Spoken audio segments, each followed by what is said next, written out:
রাদিয়াল্লাহু তাআলা আনহা আর কিনা উটের পিঠে সওয়ার হয়ে চলে গেল। নবী যে পাহাড়ের মাথায় রেখে মাথা রেখে কাঁদে, ওই পাহাড়ের মাথায় উঠে ফাতেমা উটটাকে দাঁড় করিয়ে দিল। যখন বসে গেল ফাতেমা উটের পিঠ থেকে নেমে আর কিনা আব্বা জানের মাথার পাশে দাঁড়িয়ে চোখ ভরা পানি নিয়ে কেঁদে বলেছিলেন, আব্বা জান মাথা তুলুন আর মাথা রাখবেন না, চেয়ে দেখুন আপনার কলিজার টুকরে খাতুনে জান্নাত ফাতেমাতুজ জোহরা এসেছে। এই কথাটা শোনার পরে রাসূলুল্লাহ আবার টুকরে টুকরে কাঁদিয়া উম্মতি বলে ফাতেমা গিয়ে দাঁড়িয়েছেন। আপনাদের কাছে একটা কথা জিজ্ঞাসা করি, রাসূল যখন মাথা রেখেছিল নিয়তটা কি করেছিল? আল্লাহ উটের দোয়া চারটে তিনটে কবুল হয়েছে, একটা কবুল হয়নি। ওই দোয়াটা যতক্ষণ না কবুল হবে আমি রাসূলুল্লাহ মাথা তুলবো না। আচ্ছা, এরকম ইঙ্গিত দিলে এরকম খবর নবী পেয়েছে যে দোয়া কবুল হয়ে গেছে, কিন্তু নবী তো মাথা রেখেই বলেছে ওই দোয়াটা কবুল না হওয়া পর্যন্ত মাথা তুলবো না। ব্যাস, এই ফাতেমার কথায় মাথা তুলবেন। খাতুনে জান্নাত ফাতেমাতুজ জোহরা চোখের পানি ছেড়ে দিয়ে কাঁদে আর বলে, আব্বা মাথা তুলুন আর মাথা রাখবেন না, আপনি মাথা তুলুন মাথা রাখবেন না, আমি আপনার কলিজার টুকরি ফাতেমা সহ্য করতে পারি না। আব্বা সেদিন তো আপনি আমার ঘরে দেখা করতে গিয়েছিলেন, আপনি আমাকে দেখার জন্য কত কাকুতি মিনতি করেছিলেন। সেদিন আমি আপনাকে বলেছিলাম আব্বা আপনি ফিরে যান, আপনার জন্য ঘরের দরওয়াজা খুলবো না, ভিতরে প্রবেশ করতে দেব না। আব্বা সেদিন আপনি বলেছিলেন বেটি ফাতেমা বুঝতে পেরেছি তুমি আমার উপরে রাগ করেছো, কটা দিন তোমার সঙ্গে দেখা করতে আসেনি বলে তুমি গুসা করেছো, রাগ করেছো, দরওয়াজা খুলো, না দেখে আমি রাসূলুল্লাহ ঘরে যাব না। ওই সময় ফাতেমা বলেছিল আব্বা বেয়াদবি মাফ করো, আমি আপনার জন্য এই জন্য দরওয়াজাটা খুলতে পারবো না, আপনার উপরে আমি কোনো রাগ করিনি, কিন্তু পরের কথাটা বাইরে আপনি প্রচার করতে নিষেধ করেছিলেন। সেদিন আলীর সঙ্গে বিয়ে দিয়ে হাতের উপরে হাত রেখে বলেছিলেন ফাতেমা রে আমার আলী বড় গরিব মানুষ, খবরদার তোমার স্বামী হিসাবে কোনোদিন আমার আলীর কাছে কোনো শখের মাল চেয়ে যেন কষ্ট দিও না, আমার আলী তোমায় হয়তো দিতে পারবে না। দ্বিতীয় নাম্বার ফাতেমা রে তোমার ঘরে যত কষ্ট হোক না কেন তোমার স্বামীর ঘরের কষ্টটা যেন মানুষের সঙ্গে বলো না, আব্বা আপনার নিষেধ ছিল বলে বলতে পারেনি। আজকে যখন আপনি শুনবেন না তবে শুনুন আব্বা জান তোমার বেটি ফাতেমার পরনায় যে কাপড়টা আছে এত ছেঁড়া এত ছেঁড়া, এই অবস্থায় তোমার সামনে যাওয়া আমার পক্ষে অসম্ভব, তাই আপনাকে বলছি ফিরে যান, দরওয়াজা খুলবো না। রাসূলুল্লাহর গায়ে একটা সবুজ রঙের চাদর ছিল, রাসূলুল্লাহ চাদরটা ছুঁড়ে দিয়ে বলেছিল ও বেটি ফাতেমা রে দরওয়াজাটা খুলে দিয়ে আমি রাসূলুল্লাহ আমার সামনে দাঁড়াও, আমার কলিজার টুকরে ফাতেমার চেহারাটা দেখে আমি খুশিতে গরুর আর কিনা আত্মহারা হয়ে যাই। কেননা একদিন রাসূলুল্লাহর বেটি ফাতেমা বলেন আমার আব্বা ঘরে এসে বলেছিলেন ও বেটি ফাতেমা অনেকবার তোমার ঘরে এসেছি, অনেক কিছু নিতে এসেছি, কিন্তু আজকে একটা অন্য রকম জিনিস নিতে এসেছি। কি এসেছো আব্বা? বলে বেটি ফাতেমা যদি ধার দাও তাহলে বলতে পারি। রাসূলুল্লাহকে বলেছিল ফাতেমা আব্বা কি আপনি আমার থেকে ধার নেবেন? রাসূলুল্লাহ বলেছিল ও বেটি ফাতেমা তোমার দুইটা কলিজার টুকরা ইমাম হাসান আর হুসাইনকে আমার ধার দিতে হবে। ওই সময় ফাতেমা চোখ ভরা পানি নিয়ে কেঁদে বলেছিল আব্বা অনেক সাওয়ার ধার নেওয়ার মাল আছে, আমার কলিজার টুকরা ইমাম হাসান আর হুসাইনকে কেন ধার নেবে? ওই সময় রাসূলুল্লাহ বলেছিল বেটি ফাতেমা রে ও বেটি ফাতেমা আমি তোমার বেটাদের ধার নেব বলেছি, তুমি বলছো ধার চাইলে তো অনেক কিছু আছে চাইতে পারো, বেটাদের ধার চাইলে কেন? বেটি ফাতেমা তুমি জানো না আমি নবী মুহাম্মদুর রাসূলুল্লাহ সাল্লাল্লাহু আলাইহি ওয়াসাল্লাম আমাকে সৃষ্টি না করলে কোন কায়নাতের কিছু সৃষ্টি হতো না, কিন্তু বেটি ফাতেমা রে আমার অস্থির আল্লাহ যাদেরকে বানিয়েছে তাদের নকশা নাগার চেহারা রূপ কেমন দিয়েছে দেখার জন্য নিজেরা তাদের রূপ দেখে নিতে পারে। আমি রাসূলুল্লাহ পর্যন্ত আল্লাহ আমাকে কেমন রূপ দিয়ে সৃষ্টি করেছে আমি নবী কোনোদিন দেখতে পাইনি, যার কারণে আমি তোমার বেটাদেরকে ধার দিতে এসেছি। রাসূলুল্লাহর বেটি ফাতেমা বলেছিল, আব্বা আপনিও তো ইচ্ছা করলে অন্যদের মতো আয়নার সামনে দাঁড়িয়ে তোমার চেহারাটা দেখে নিতে পারো।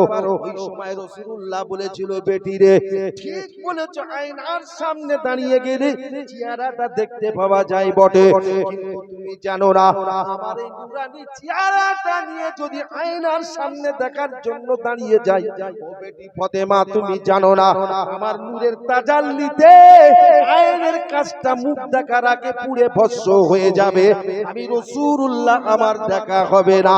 কিন্তু আমি তোমার বেটাদের এই জন্য ধার নিতে এসেছি, আমি নবী জানি আমার রূপের সঙ্গে তোমার ইমাম হাসান আর হুসাইনের রূপের মিল আছে। আমার যখন মনে মনে হবে দিয়ে চেহারাটা দেখবো, আমার ইমাম হাসান হুসাইনের চেহারাটা দেখে আমি রাসূলুল্লাহ আমার মনটা জুড়িয়ে নেব। বলছি আমার হাসান আর হুসাইনের রূপের সঙ্গে আমার রূপের সঙ্গে মিল আছে, দেবে। আর আমি যে আয়নায় দাঁড়াবো আমার এই রূপে তো নূরানি চেহারায় নূরের তাজাল্লিতে কাঁচ পুড়ে যাবে। আব্বা তুমি এত কিছু বলেছো, আর আজকে আমি সেই ফাতেমা তোমার সামনে দাঁড়িয়েছি দরজাটা, আর তুমি আমার আব্বা তুমি মাথাটা তুলবে না। যখন ফাতেমা এই কথা বললেন আমার রাসূলুল্লাহ মাথা না তুলে আবারও টুকরে টুকরে কাঁদে, আল্লাহ মাথা রেখে দিয়েছি। উটের তিনটে দোয়া আপনি কবুল করেছেন, আমি রাসূলুল্লাহ আমিন বলেছি। একটা দোয়া যে কবুল হয়নি, ওই দোয়াটার জন্য কবুল হওয়ার জন্য আমি রাসূলুল্লাহ মাথা রেখে দিয়েছি। যতক্ষণ এই দোয়াটা কবুল হবে আমি রাসূলুল্লাহ মাথা তুলবো না। এখনো তো কই হলো না, ওদিকে ফাতেমা বলছে আব্বা মাথা তুলুন আর মাথা রাখবেন না।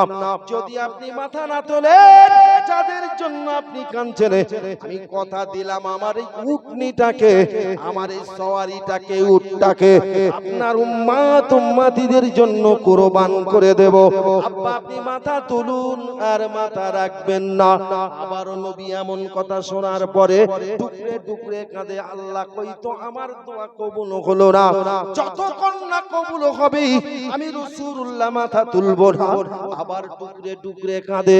শেষে হযরতে ফাতেমাতুজ জোহরা বলেন, আব্বা আপনি মাথা তুলুন আর মাথা রাখবেন না। আপনি যদি মাথা না তোলেন, যাদের জন্য আপনি কাঁদছেন, আমি আপনার কাছে কথা দিলাম আপনার ওই সমস্ত উম্মাত উম্মাতিদের জন্য আমার দুইটা কলিজার টুকরা রক্তে জিগার করা ইমাম হাসান আর হুসাইনকে তোমার উম্মাত উম্মাতিদের জন্য কুরবান করে দেব। আব্বা তুমি মাথা তোলো আর মাথা রাখো না। ফেরেশতা জিবরাইল কে আমার আল্লাহ ডেকে বলেন, এতক্ষণ আবু বকর ওমর উসমান আলী ফাতেমা অনেক কাকুতি মিনতি করেছে, কিন্তু আমার হাবিব মাথা রেখে বলেছে উটের ওই দোয়াটা কবুল না হওয়া পর্যন্ত আমি রাসূলুল্লাহ মাথা তুলবো না।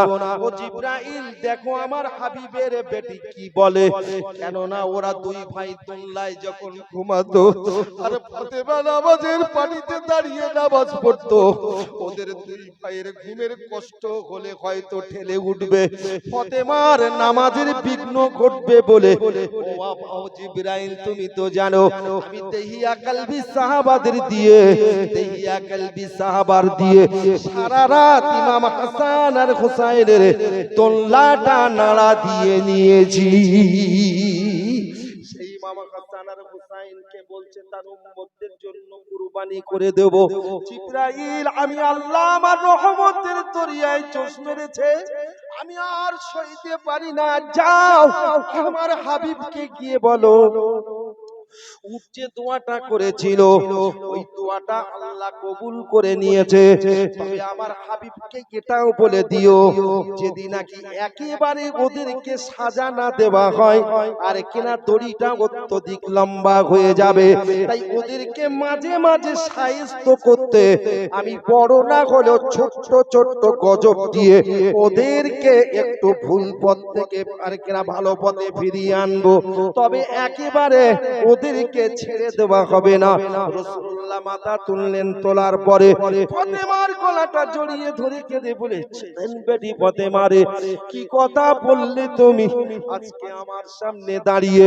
ও ভাই, তাহলে এক কথা আপনাদের বলতে পারি, দেশে ছিল নবীর কাছে কিনে নিয়ে আজাদ করে দিয়েছিল।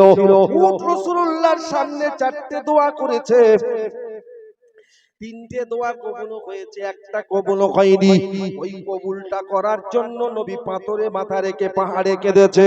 ফাতেমা যখন দুটো বেটাকে উম্মতদের জন্য কুরবান করে দিয়েছে, তখন আল্লাহর দরবারে ওই দোয়াটা কবুল হয়ে গিয়েছে। এক কথায় আমি আপনাদের বলতে পারি, রাসূলুল্লাহ একদিন বলেছিল ইমাম হুসাইনকে ডেকে, ইমাম হাসানকে ডেকে বলেছিল, ও ভাই ইমাম হাসান, ও ভাই ইমাম হুসাইন, তোদেরকে আমি এত ভালোবাসি, যখন আমি শুই আমার কম্বলের ভিতরে তোদের দুই ভাইকে কোলের মধ্যে করে নিয়ে ঘুমাই। জানিস না রে, তোদেরকে কোলে নিয়ে যেদিন আমি আদর করেছি, সেদিন জিবরাইল আমার কাছে এসে খবর দিয়েছে, ইয়া রাসূলুল্লাহ হাবিবাল্লাহ, কাদেরকে কোলে নিয়ে আপনি আদর করছেন? ও নবী, তুমি কি জানো না তোমার দুটো নাতি ইমাম হাসান আর হোসাইন, ফাতেমার কলিজার টুকরা দুটো সন্তানকে আল্লাহ দুনিয়ার জমিনে শহীদের পানি পান করাবে। তবে তুমি জানো না গো নবী, শুনে নাও, একজনকে সবুজ রঙে আর একজনকে লাল রঙে শহীদ করে দেবে। কিতাবে এসেছে, প্রমাণ দিল, একদিন হযরতে ফাতেমার ঘরে হযরতে ইমাম হাসান আর হোসেন চোখ পড়া পানি নিয়ে কেঁদে বলেন, আব্বা, ও মা জননী, আজ বড় ঈদ হচ্ছে, বড় আনন্দ হচ্ছে, কিন্তু দেখছি মদিনার ছোট ছোট বাচ্চাগুলো আর কিনা নতুন পোশাক পরে আনন্দ করছে। তোমার বেটার পরনায় ছেঁড়া বস্ত্র, একটা নতুন কাপড় কিনে দাও। সেদিন ফাতেমা বলেছিল, বেটারে আমার কাছে কানা পয়সা নাই, নতুন বস্ত্র কিনে দিতে পারবো না। তোর আব্বাকে যেন বলবি না তোর আব্বার কাছেও কোনো পয়সা নাই। হযরত ইমাম হাসান আর হোসেন বলেছিল, দুই ভাই গলায় গলায় জড়িয়ে কেঁদে বলে, ইমাম হাসানকে বলে, হোসেন, ও ভাই আমার বড় ভাই, আমার মা বড় নিষ্ঠুর, আব্বা বড় নিষ্ঠুর, ওরা দেবে না নতুন বস্ত্র কিনে, জানি, তবে চলো যাই, দেবার মানুষ আমাদের জন্য আছে, অবশ্যই আমার নানুর কাছে গিয়ে বললে দিতে পারে। যে কথাটা কিতাবে এসেছে, এক তারিখে নবী আমার ফাতেমার ঘরে গেলেন। ফাতেমার ঘরে যাবা মাত্র ফাতেমাকে বলছে, মা খাওয়া হয়েছে? এক সপ্তাহ খাওয়া হয়নি। ফাতেমা বলছে, আব্বা এক সপ্তাহ অনাহারে দিন কেটে যায়। আমার রাসূলুল্লাহ ঘরে ঢুকে বলেছিল, মা আর কিনা কষ্ট তো দুনিয়ায় নয়, এই কষ্ট যদি ধৈর্য ধারণ করতে পারো, অনন্তকালের জন্য তোমার জন্য শান্তি আছে। ফাতেমা চোখ ভরা পানি নিয়ে কেঁদে বলেছিল, আব্বা যাও, আমার আব্বা জান, আমি ফাতেমা না খেয়ে অনাহারে কোনো কষ্ট নাই, তবে আব্বা চেয়ে দেখো আমার দুটো কলিজার টুকরা ইমাম হাসান আর হোসেন না খেতে পেয়ে কাঁদতে কাঁদতে খাবার জন্য ঘুমিয়ে পড়েছে। দেখো আব্বা ঘুমিয়ে আছে। আমার রাসূলুল্লাহ বলেছিল, ও বেটি ফাতেমারে, আমার হাসান আর হোসেনের খাওয়া হয়নি, তুমি আমাকে কেন বললে না? ঠিক আছে, হাসান আর হোসেনকে দেখলেন, দেখে বলছে, ভাই হোসেন, তোর মা এত নিষ্ঠুর, তোরা আমার কাছে কেন গেলি না? আপনারা জান, আমরা যাবার জন্য চেষ্টা করেছি, মা আমাদের যেতে দেয়নি। ফাতেমা জানে আমার আব্বার কাছে গিয়ে বলবে, আমার আব্বার ঘরেও তো কিছু নাই, খুব বেশি দূরত্ব নয়, মদিনার মসজিদে নবী রাসূলুল্লাহর ঘরে, মা আয়েশার ঘরে রাসূলুল্লাহর মাজার, ওখান থেকে 3-4 মিনিটের রাস্তা হযরতে ফাতেমা তুজ জোহরার ঘর। কিন্তু বেটাদের যেতে যেতে দিল না। রাসূলুল্লাহ বলে,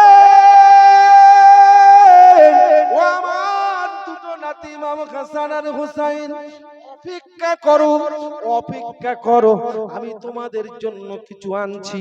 ছুটে চলে গেল রাসূলুল্লাহ নকরি করতে এক ইহুদির বাড়ি। জানা ইতিহাস, কুয়া থেকে পানি তুলতে তুলতে 19 বালতি পানি তুলেছে। 20 বালতি পানি তুলে 20টা খেজুর নিয়ে আমার রাসূলুল্লাহ ফাতিমার ঘরে পৌঁছাবে নিয়ত করেছে, কিন্তু 19 বালতি পানি তুলতে রশিটা ছিঁড়ে পড়ে গেল। রাসূলুল্লাহ বলেছিলেন, ভাই ইহুদি রে, আশা যখন পূরণ হলো না, ইচ্ছা ছিল 20 বালতি তুলবো, হয়েছে 19, আর তুলতে পারবো না, তুমি আমার 19টা খেজুর দাও, বাড়ি ফিরে যাই। ইহুদি রাগ করে বলেছিল, মা দেওয়ার আগে বলি, তুমি আমার বালতিটা যে ক্ষতি করে দিয়েছো, ক্ষতিপূরণ কে দেবে? এই বলে রাসূলুল্লাহর দিকে হাতটা লম্বা করে সজোরে রাসূলুল্লাহর মুখে চড় মেরে দিল। আর আমার নবী কি বলেছিল? চড় যখন মেরেছে, নবীর মুখে 5 আঙ্গুলের দাগ বসে গিয়েছিল বটে, কিন্তু নবী ইহুদির হাতটা ধরে বুকের সঙ্গে নিয়ে বলেছিল, ভাই তোমার বালতিটা নষ্ট করে দিয়েছি, রাগ করে আমার মুখে তুমি চড় মেরেছো, তবে আমি তোমার হাতটা ধরে বুকের মধ্যে এই জন্য নিয়েছি, ও ভাই তুমি আমার মুখে চড় মারার কারণে তোমার হাতে তো কোনো কি ব্যথা লাগেনি, তোমার হাতে কোনো কষ্ট হয়নি তো? এই বলে রাসূলুল্লাহ বলেছিল, তুমি আমার খেজুর দাও, চলে যাই।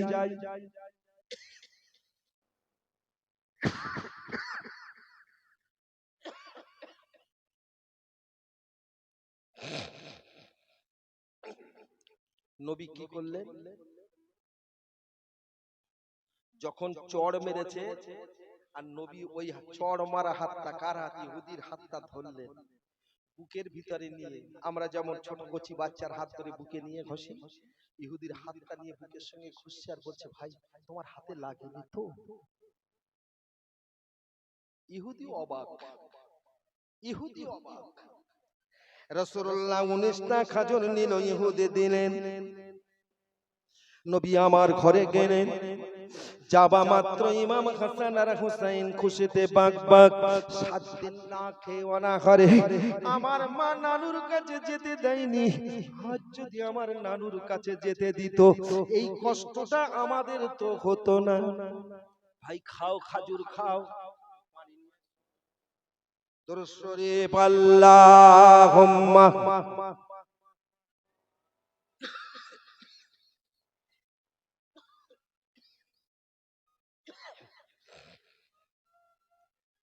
আওয়াজটা এত কম হলো কেন? আচ্ছা, আপনারা এখানে নবীকে বেশি ভালোবাসেন না হাসান হোসাইনকে বেশি ভালোবাসেন? কথা বলে, জোরে বলে। তাহলে নবীর শানে দরুদ এত আস্তে কেন? একটু জোরে হবে না? কথা বলেন না, একটু আওয়াজ দিয়ে দরুদ আল্লাহুম্মা।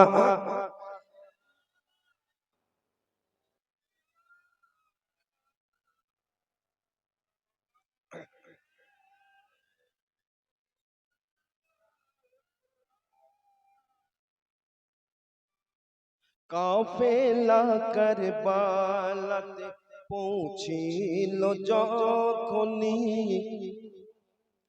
ফোরাত নদীর তীর কেড়ে নেয় জিদ বাহিনী। কাফেলা কারবালাতে পৌঁছিল যখনি, ফোরাত নদীর তীর কেড়ে নেয় জিদ বাহিনী। সপ্ত বালুতে ঘোড়া চারি পাপুতিছে, ইমাম হুসেন পড়িল মনেতে। কাফেলা কারবালাতে পৌঁছিল যখনি, ফোরাত নদীর তীর কেড়ে নেয় জিদ বাহিনী। আল্লাহুম্মা।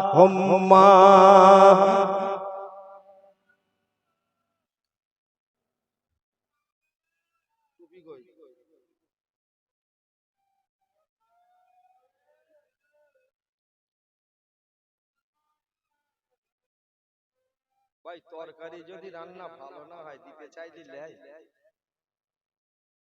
রান্না যদি ভালো না হয় যদি বলি ভাই আর একটু দেবো তখন সে কি করবে? হাত,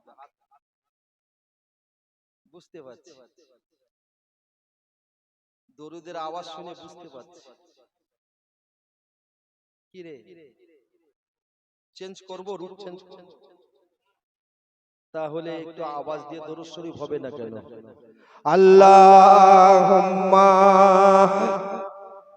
আরো জোরে আরো জোরে।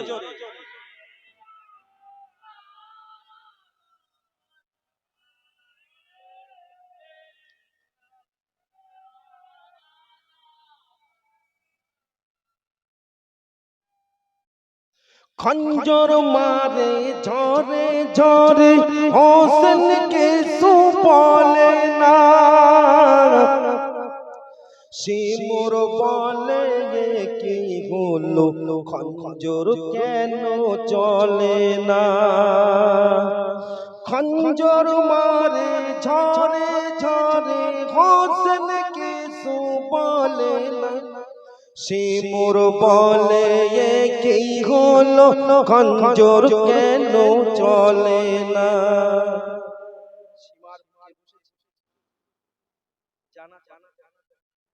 যখন মাথাটা কাটবে বলে তরোয়াল চালিয়েছিল, খঞ্জর মানে তরোয়াল চালিয়েছিল, গলা কাটে না।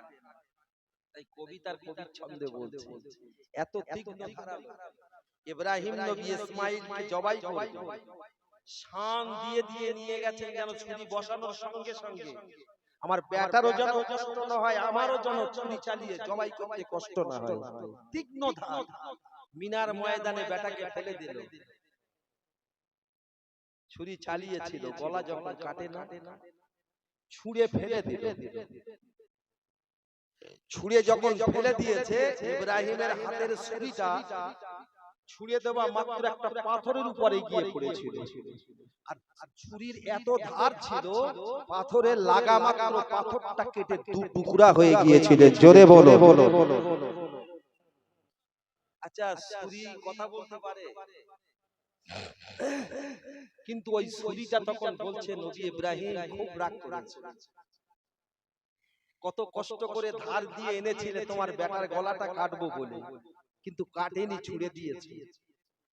কিন্তু ইব্রাহিম তুমি একটা কথা বলো তো, তুমি যে ছুরিটা তোমার বেটার গলায় বসিয়েছে জবাই করবে বলে, এটা হুকুম কার?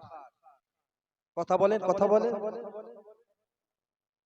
ইব্রাহিম বলছে হুকুম আল্লাহর। তখন এই ছুরি বলছে ইব্রাহিম তোকে যেমন বেটার গলা কাটতে আল্লাহ আদেশ করেছে, হুকুম করেছে, যে ছুরিটা এনেছি কাটবি বলে, আমাকেও আল্লাহ তোর মতো নিষেধ করেছে তোর বেলার গটাটা কাটতে। জোরে বলো সুবহানাল্লাহ। তোরে আদেশ করেছে আর আমার নিষেধ করেছে। তুমি যদি আল্লাহর আদেশ মানতে পারো, আমি পারবো না? কিরে আমরা কার আদেশ মানি? কার আদেশ? মাথা খারাপ। এখন যদি বলো ইনকিলাব জিন্দাবাদ, জোরে হতো না আসতে হতো? আদেশটা কার? নাই দাদার হবে আর নাই দিদির হবে, কার? আর আমি বলে মনে করিলাম তো গালি এসব সল্টু বল্টু করবো না। কিরে তাহলে ইনকিলাব জিন্দাবাদ আদেশ কার? নাই দাদার হবে আর নাই দিদির হবে। আর দরুদ শরীফ পড়ার আদেশটা কার? এই কথা বলে কার? খোদ আমার আল্লাহ। ইন্নাল্লাহা ওয়া মালাইকাতাহু ইউসাল্লুনা আলান নবী। সেই দরুদ পড়তে বলছি, হবে না? তাই কবি কি সুন্দর করে বলছে দেখুন,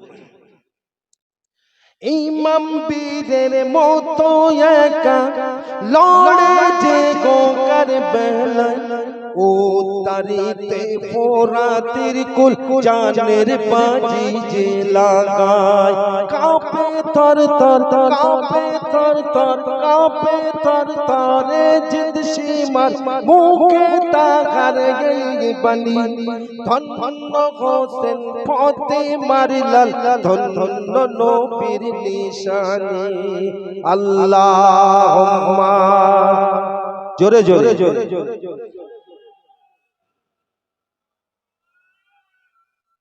ওয়ালা আলে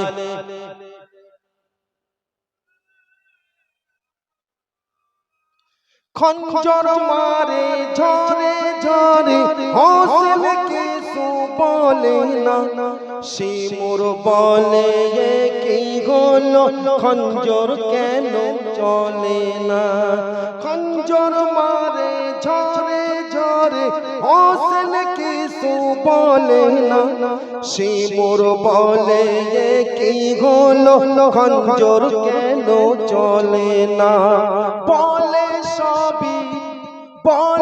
সবির খঞ্জরতি সব হবে পিতা জানি নানার চোমাতে ওয়াগল লাগবে না আগুন পানি আল্লাহুম্মা সাল্লি আলা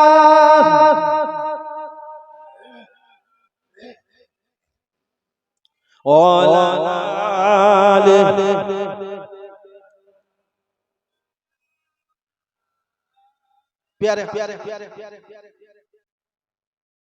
এবার লাস্টে সীমার কি বলছে হযরত ইমাম হোসেন কি বলছে যখন গলা কাটে না কষ্ট হয় আর যে করে শিমুরকে বলে আসরের নামাজ পড়তে দাও নামাজ শেষে ওরে শিমুর করতা নামার কেটে না সুবহানাল্লাহ বলবেন না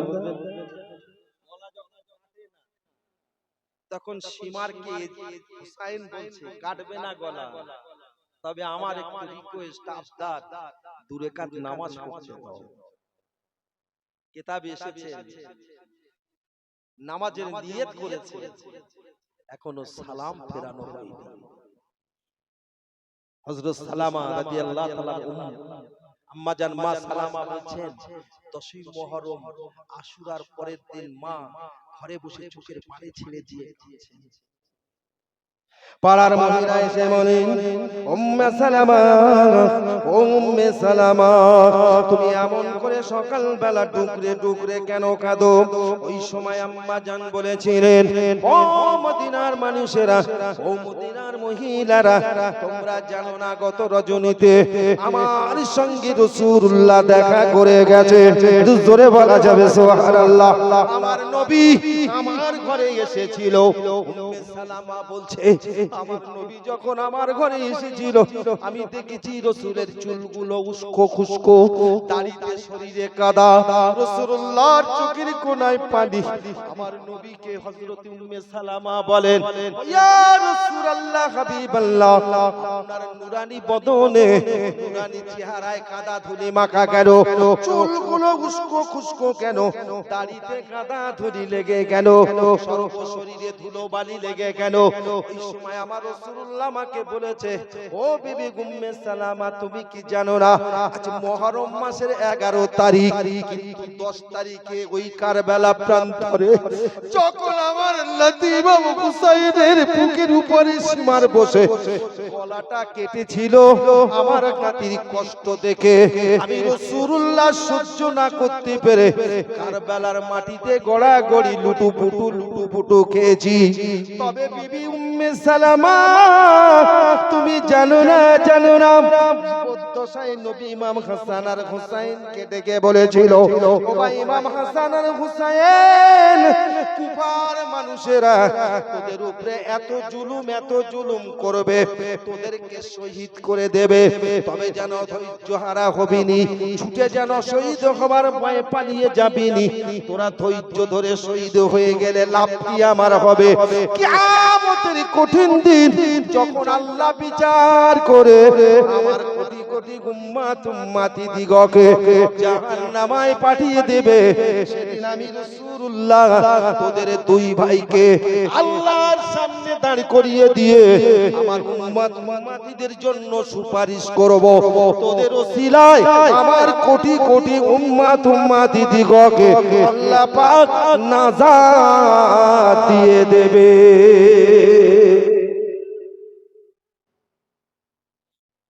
নবী দুনিয়াতে চলে গেছে দুটো নাতিকে উম্মতদের জন্য দিয়ে গেছে সালামা বলছে, উম্মে সালামা বলছে নবীর চেহারা গুলো। তাহলে যখন গলা কাটে না, কষ্ট হয়েছে, ইমাম হুসাইন কষ্ট পেয়েছে। তাই কবি বলছে, লাস্টে সহ্য না করতে পেরে সীমারকে বলছে, আর যে কোনে শিমুরকে বলে আসরের নামাজ পড়তে দাও, নামাজ শেষে গোরে শিমুর গর্দান আমার কেটে না, কণ্ঠ নালি আছে খালি, নানা চুমা দেয়নি, নানার চুমা দেওয়া গল লাগবে না আগুন পানে। আল্লাহুম্মা সাল্লি আলা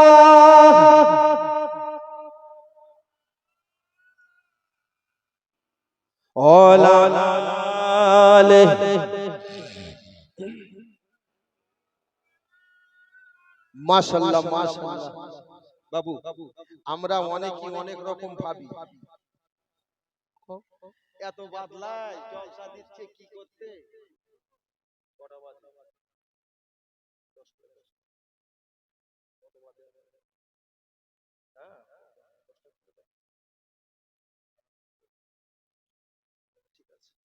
বাবু,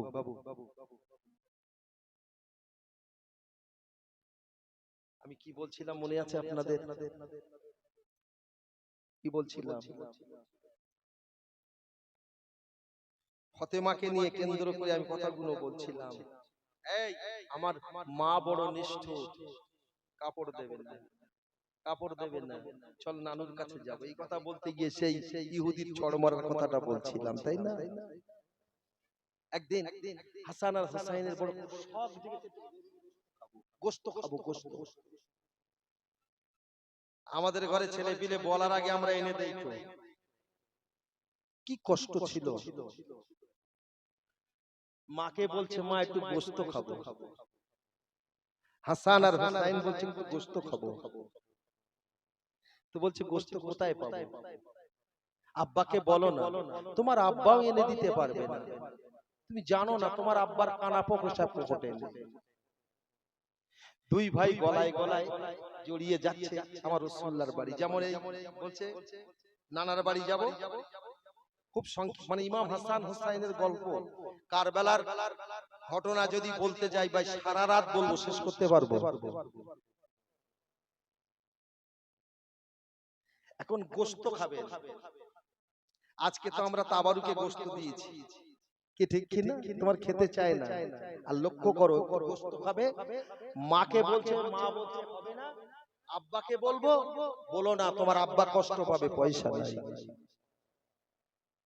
সঙ্গে সঙ্গে দুই ভাই গলায় গলায় জড়িয়ে বলছে চল নানুর বাড়ি যাই, আমার নানু না শুনলে গোশত দেবে। যাচ্ছে, আচ্ছা নবী দেবেন না দেবেন না?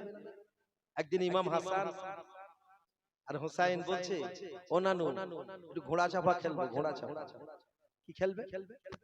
কি খেলবে? ঘোড়া চাপা। আচ্ছা রাসূলুল্লাহর ঘোড়া ছিল, চাপার মতো ঘোড়া ছিল? ওহ তোমরা ঘোড়া চাপবে, ঠিক আছে। আমার রাসূলুল্লাহ সঙ্গে সঙ্গে হাত আর পাটা ঘোড়ার মতো জমিনে ফেলে দিলেন। ইমাম হাসান আর হুসাইন নানুর পিঠে বসলেন। রাসূলুল্লাহ আমার নবী আমার ওই ঘোড়া চাপা খেলা শেখাকে চাপাতে শুরু করলেন। রাসূলুল্লাহ কারে ধাপে ধাপে এগিয়ে যায়, ইমাম হাসান আর হুসাইন পিঠে।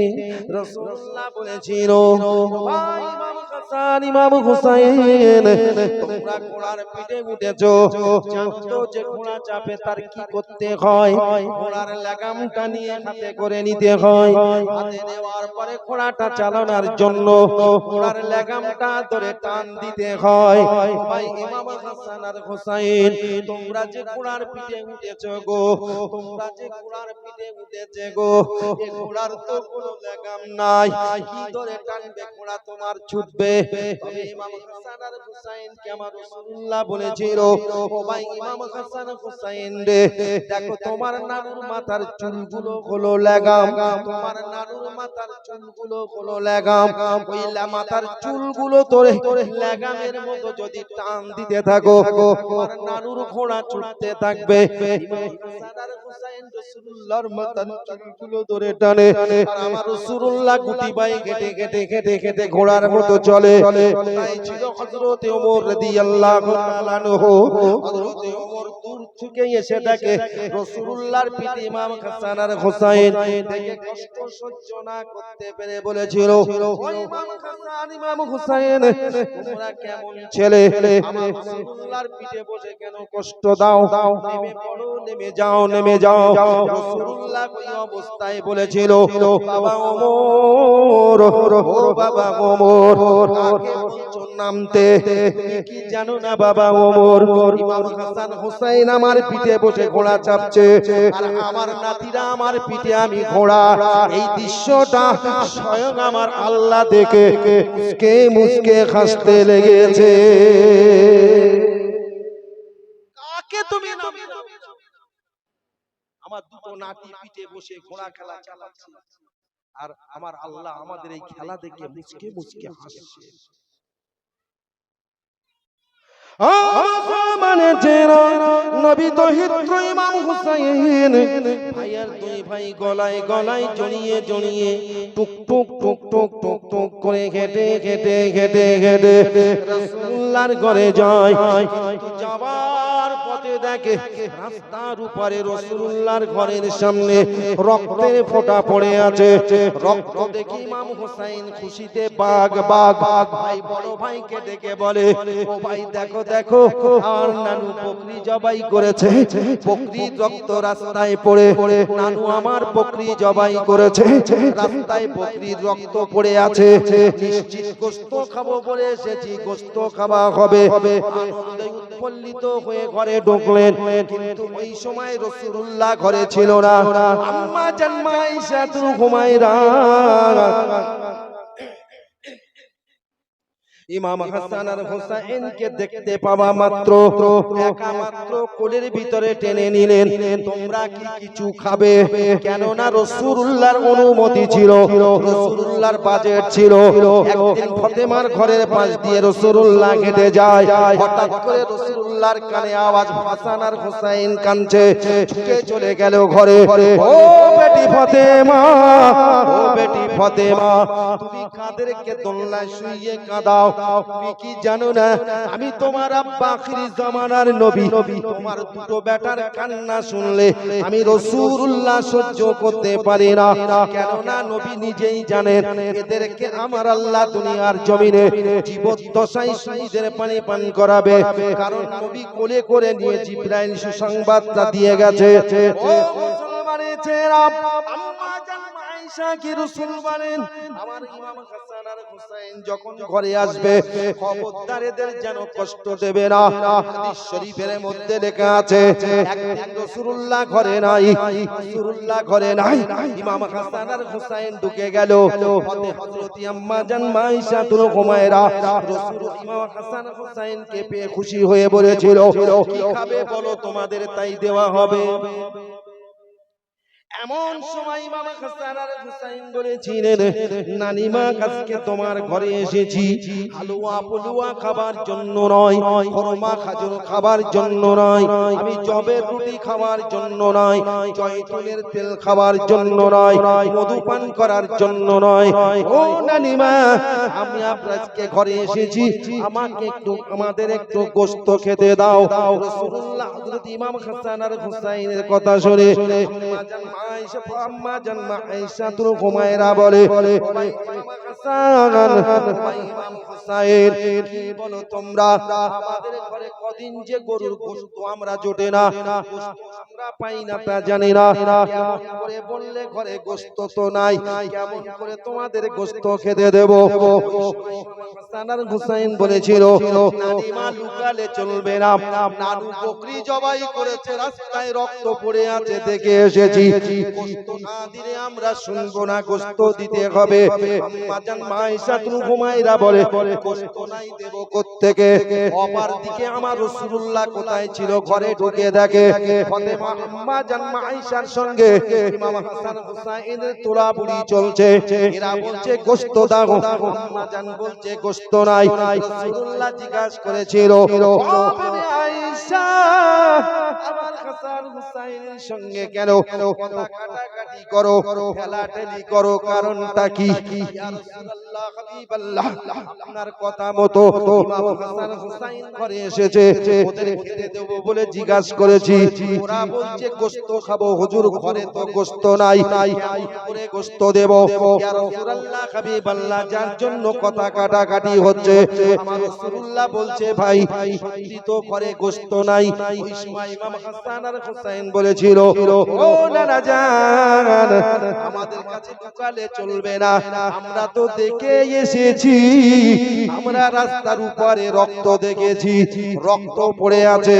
আমার রাসূলুল্লাহ বলেছিল, রক্ত দেখেছো ঠিকই, তবে ওটা মানুষের রক্ত, দুনিয়ার কোনো বকরির রক্ত নয়। ওই রক্তটা হলো আমি রাসূলুল্লাহ, আমার শরীরের রক্ত। ওখানে আমার উম্মতিদের জন্য বসে কেঁদেছি, আমার রক্ত জমিনে পড়েছে। ওই রক্তটা বকরির রক্ত না, আমার শরীরের রক্ত। জোরে তাকবীর দেন।